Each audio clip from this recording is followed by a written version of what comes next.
This is Canada's eye in the sky, conducting surveillance and gathering intelligence on the world's most secretive country.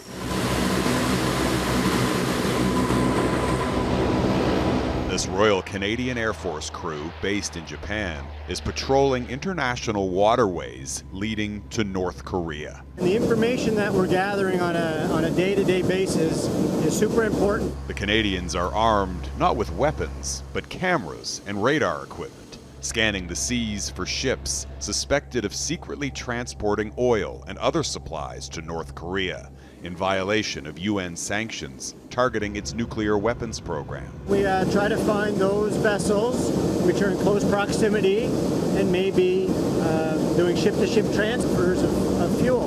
But those ships have plenty of places to hide. The East China Sea and Yellow Sea are vast and home to some of the world's busiest shipping routes. The density here is quite high, so we only have a couple seconds really to look at each vessel to deem if it's suspicious or not. That suspicious behavior can include vessels that have turned off their transponders.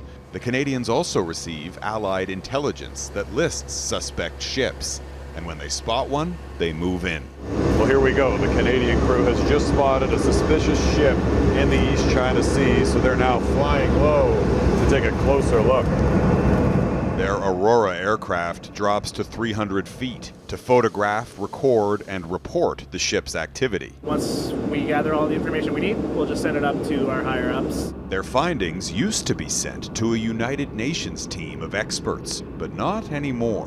Geopolitical shifts have worked in North Korea's favor to undermine the sanctions regime. Kim Jong-un's blossoming relationship with Vladimir Putin has changed the game. North Korea has sent thousands of troops and weapons to support Russia's war machine in Ukraine.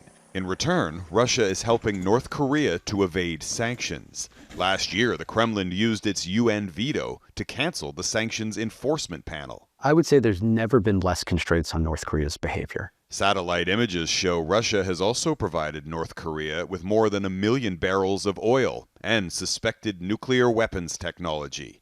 And Russia isn't the only country in North Korea's corner. While this Canadian crew have been watching the seas below, they themselves are being watched. Take a look. At several points today, we've been tailed by a Chinese fighter jet. The jet intercepted us 3 times and followed for more than an hour.